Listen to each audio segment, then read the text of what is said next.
Hello students, स्वागत है आपका अपने YouTube channel the platform bye Rakesh में, जहां आपके लिए इंफॉर्मेटिव और एजुकेशनल वीडियोस आते रहते हैं।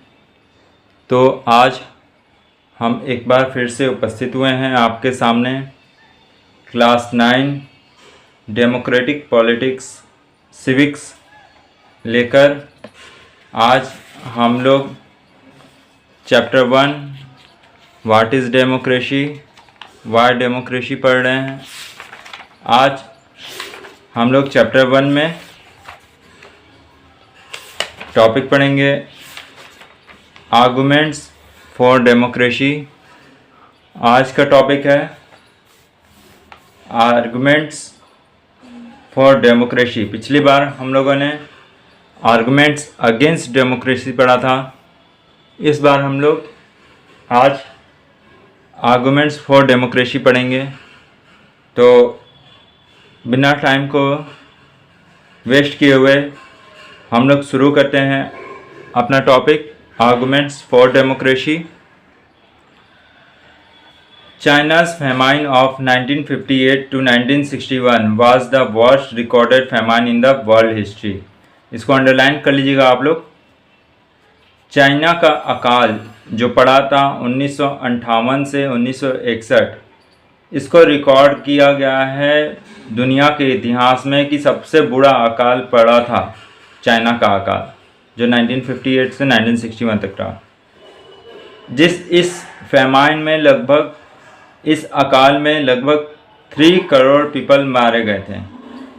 ड्यूरिंग दोज डेज, उन दिनों India's economic condition was not much better than China. उन दिनों भारत की जो स्थिति थी, आर्थिक स्थिति, वो चाइना से अच्छी नहीं थी। Yet India not have a famine of the kind of China है। यद्यपि भारत में वैसा अकाल नहीं पड़ा था जैसा कि चाइना में। Economists think that this was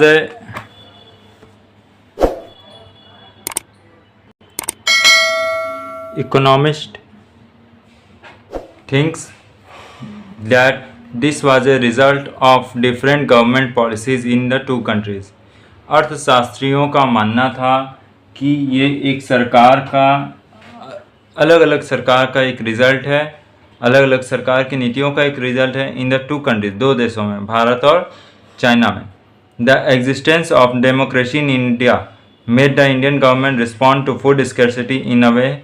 और भारत में जो लोकतंत्र था उस समय, उसने भारत सरकार को जिम्मेदार बनाया to food scarcity in a way that China's government did not. कि भारत में चाइना में जैसा खाद का अकाल पड़ा था, भोजन का अकाल पड़ा था, वैसा अकाल न पड़े। This point out that no large scale famine has ever take place an independent and democratic country. और ये पॉइंट आउट किया गया, उन लोगों ने ये पॉइंट आउट किया कि इस तरह का जो बड़े पैमाने पर अकाल है किसी भी स्वतंत्र और लोकतांत्रिक देश में न पड़े। If China too had multi party election, अगर चाइना में भी मल्टी पार्टी इलेक्शंस होता तो एक अपोजिशन पार्टी होती और एक प्रेस फ्री होती जो कि सरकार का विरोध करती। Then so many people may not have died in the famine. तो चाइना में अगर ऐसा सिस्टम होता तो लोग अकाल में इतने बड़ी संख्या में लोग मारे नहीं जाते। This examples bring out one of the reasons why democracy is considered the best form of government. और यही एग्जाम्पल है जो बताता है कि लोकतंत्र जो है क्यों अच्छा माना जाता है सरकार के अलग अलग फॉर्म में। Democracy is better than any other form of government in responding to the needs of people. लोकतंत्र जो है सरकार का रूप, वो अच्छा है सरकार के दूसरे रूपों से, in responding to the needs of people, जो कि लोगों की ज़रूरत को पूरा करता है। अ नॉन डेमोक्रेटिक गवर्नमेंट में and can respond to the people need. एक गैर लोकतांत्रिक सरकार जो होती है वो may and can respond to the people's need, वो जिम्मेदार हो सकती है और नहीं भी हो सकती है लोगों की ज़रूरत को देखकर। But it all depends on the wishes of the people who rule. लेकिन ये सभी लोगों के इच्छाओं पर डिपेंड करता है जिसे वो चुनते हैं। If the rulers do not want to, they do not have to act according to the wish of the people. अगर रूलर्स नहीं चाहते हैं तो वे लोग, अगर रूलर्स नहीं चाहते हैं कि हमें जनता के लिए कुछ करना है, तो वे जनता के लिए कभी कुछ नहीं करेंगे। A democracy requires that the rulers have to attend to the needs of the people. एक लोकतंत्र की ज़रूरत होती है या रिक्वायर करता है, एक लोकतंत्र क्या करता है, रिक्वायर करता है that the rulers have to attend, कि रूलर्स को क्या करना है, वो उसे लोगों की ज़रूरत को ध्यान में रखना है, उसे लोगों की ज़रूरत को पूरा करना है। इस तरह a democratic government is a better government because it is a more accountable form of government। इस तरह एक लोकतांत्रिक सरकार जो होती है, एक अच्छी सरकार होती है, बेटर गवर्नमेंट होती है, क्योंकि यह सरकार का ऐसा रूप है जो अकाउंटेबल है, यानी कि जनता के प्रति जवाबदेह होती है। There is another reason why democracy should lead to better decision। इसके और भी कई कारण हैं कि लोकतंत्र चाहिए। लोकतंत्र क्यों चाहिए? लीड टू बेटर डिसीजन, लोकतंत्र में क्यों बेटर डिसीजन लेने चाहिए than any non democratic government. दूसरे गैर लोकतांत्रिक सरकार की तुलना में लोकतंत्र में जो डिसीजन लिए जाते हैं अच्छे डिसीजन होते हैं। Democracy is based on consultation and discussion. लोकतंत्र आधारित है किस पर? तो कंसल्टेशन और डिस्कशन पर। लोकतांत्रिक सरकार में लोग एक दूसरे को, एक लीडर दूसरे लीडर को कंसल्ट करते हैं, और किसी भी टॉपिक पर एक पार्टी दूसरे पार्टी से कंसल्ट करती है, डिस्कस करती है। और democratic decisions always involve many person, और डेमोक्रेटिक डिसीजंस में कई पर्सन इन्वॉल्व रहते हैं, डिस्कस करते हैं और मीटिंग्स करते हैं। When a number of people put their heads together, और जब सब लोग एक साथ हाँ बोलते हैं, they are able to point out possible mistakes in any decision, तो वो किसी भी संभव जो गलतियां हो जाती हैं उसको सुधारने के लिए डिसीजंस ले सकते हैं। दिस टेक्स टाइम्स, इसमें समय लगता है, but there is a big advantage in taking time over important decision. लेकिन ये अच्छा होता है कि अगर जो भी इम्पॉर्टेंट डिसीजन लिया जा रहा है उसमें जो रिज़ल्ट रखा जाएगा लंबे समय पर, वो रिज़ल्ट काफ़ी ज़्यादा अच्छा होगा। This reduces the chance of rash और इररिस्पॉन्सिबल डिसीजन, और इस तरह जो डिसीजन लिया जाता है उसमें किसी की गैर जिम्मेदारी नहीं रहती है और रिजल्ट इसका अच्छा आता है। दस democracy improves the quality of decision making, और इस प्रकार लोकतंत्र क्या करता है? इम्प्रूव करता है, सुधार करता है किसको? डिसीजन मेकिंग की क्वालिटी को। जिस तरह से निर्णय लिया जाता है उसकी क्वालिटी में सुधार लाता है। तो आप लोग यहाँ से अंडरलाइन कर सकते हैं, when a number of people put their head together they are able to point out possible mistakes in any decision. This take time but there is big advantage in taking time over important decisions. अब आगे है इस page पर आपका, this is related to the third argument. ये तीसरी बहस से जुड़ा हुआ है कि क्यों हमें डेमोक्रेसी चूज करनी चाहिए। Democracy provides a method to deal with difference and conflicts. Democracy क्या करता है? प्रोवाइड करता है एक ऐसा तरीका जिसके द्वारा हम लोग डिफरेंसेस और कॉन्फ्लिक्ट्स को डील कर सकते हैं। In any society people are bound to have difference of opinions and interest.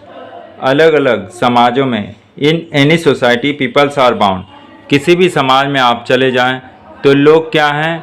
बंधे हुए हैं to have differences of opinions and interest, क्योंकि उनका अलग अलग ओपिनियन होता है, अलग अलग रुचि होती है। This differences are particularly sharp in a country like ours, और ये सभी डिफरेंस बहुत ज़्यादा हो सकते हैं जैसे कि हमारे देश में, which has an amazing social diversity, जहाँ पर एक अद्भुत सामाजिक अनेकता देखने को मिलती है। People belonging to different regions speak different languages, practice different religions and have different caste. और पीपल जो लोग जो अलग अलग धर्म क्षेत्र में रहने वाले हैं, अलग अलग भाषाएं बोलते हैं, अलग अलग धर्मों को फॉलो करते हैं, और जो अलग अलग जाति के लोग हैं वो एक बिलोंग करते हैं, people belong to different region, लोग अलग अलग रीजन से बिलोंग करते हैं, अलग अलग भाषाएं बोलते हैं, अलग अलग धार्मिक प्रैक्टिसेस अपनाते हैं और उनका अपना अलग जाति भी होता है। They look at the world very differently, और वे लोग दुनिया को एक अलग नज़रिए से देखते हैं। एंड हैव डिफरेंट प्रेफरेंस, और उनका अलग अलग प्रेफरेंस भी होता है। The preference of one group can clash with those of other group, एक ग्रुप का जो प्रेफरेंस होता है वो दूसरे ग्रुप के प्रेफरेंस को क्लैश कर सकता है। अगर हमें कुछ सरकार के द्वारा प्रेफरेंस मिलता है तो दूसरा ग्रुप परेशान हो जाता है कि हमें वो प्रेफरेंस, हमें वो सुविधाएं क्यों नहीं मिलती हैं। How do we resolve such a conflict, तो इस तरह से देश में लोगों के बीच मतभेद हो जाता है। तो इस तरह के कॉन्फ्लिक्ट्स को हम लोग कैसे दूर कर सकते हैं। The conflict can be solve by brutal power, और इस मतभेद को हम लोग दूर कर सकते हैं एक दमन चक्र के द्वारा। Which ever group is more powerful will dictate it's terms, और जो भी ग्रुप पावरफुल होता है वो दूसरे कमज़ोर ग्रुप वाले लोगों को दबा देता है। और इस प्रकार जो कमज़ोर ग्रुप वाले लोग होते हैं उन्हें एक्सेप्ट करना पड़ता है। But that would lead to resentment and unhappiness, लेकिन इससे वहाँ पर खुशियाँ नहीं रहती हैं बल्कि परेशानियाँ और बढ़ जाती हैं। डिफरेंट ग्रुप्स में not be able to live together for long in such a way, और इस तरह अलग अलग ग्रुप्स के लोग जो हैं एक साथ में लंबे समय तक नहीं रह सकते हैं। Democracy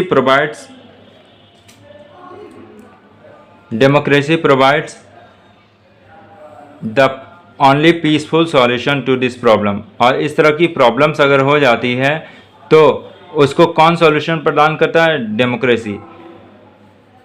in democracy no one is permanent winner, no one is a permanent loser, और लोकतंत्र में कोई भी परमानेंट विनर नहीं होता है और ना ही कोई परमानेंट लूज़र होता है।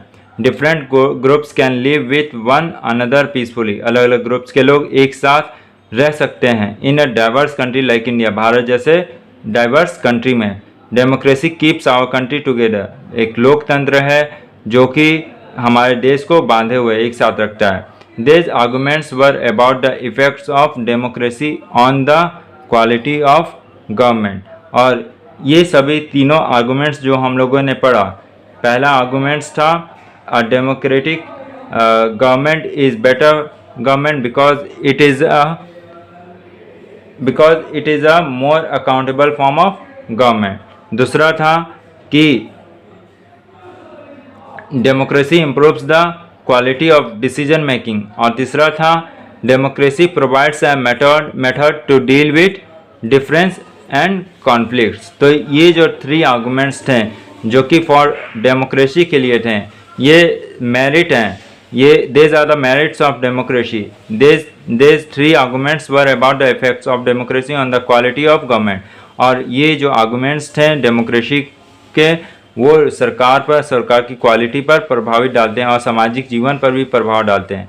But the strongest argument for democracy is not about what democracy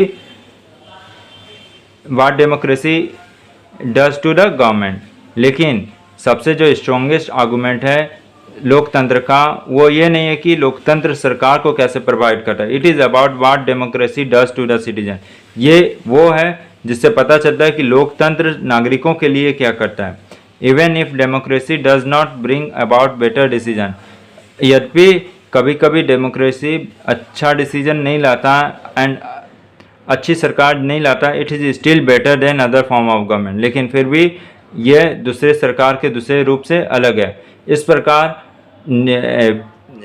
fourth merit जो है, फोर्थ आर्गूमेंट्स फॉर डेमोक्रेसी जो है वो आता है democracy enhance the dignity of citizens, कि डेमोक्रेसी क्या करता है, वो लोकतंत्र में नागरिकों के आत्मसम्मान को रक्षा करता है। आज we discussed about democracy is based on the principle of political equality, जैसा कि हम लोगों ने पहले डिस्कस कर चुके हैं कि डेमोक्रेसी आधारित होती है किस चीज़ पर आधारित होती है,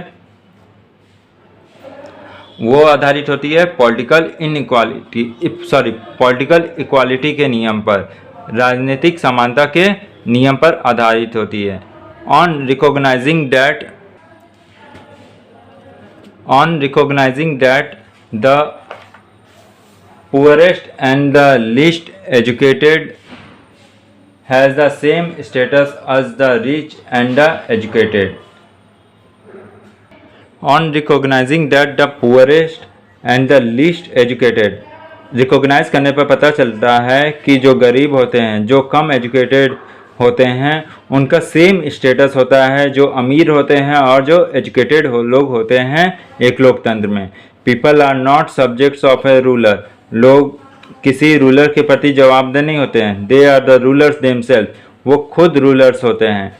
Avon when they make mistakes, यहाँ तक कि वे गलतियाँ करते हैं। They are responsible for their conduct, तो वे लोग उसके लिए भी रिस्पॉन्सिबल होते हैं।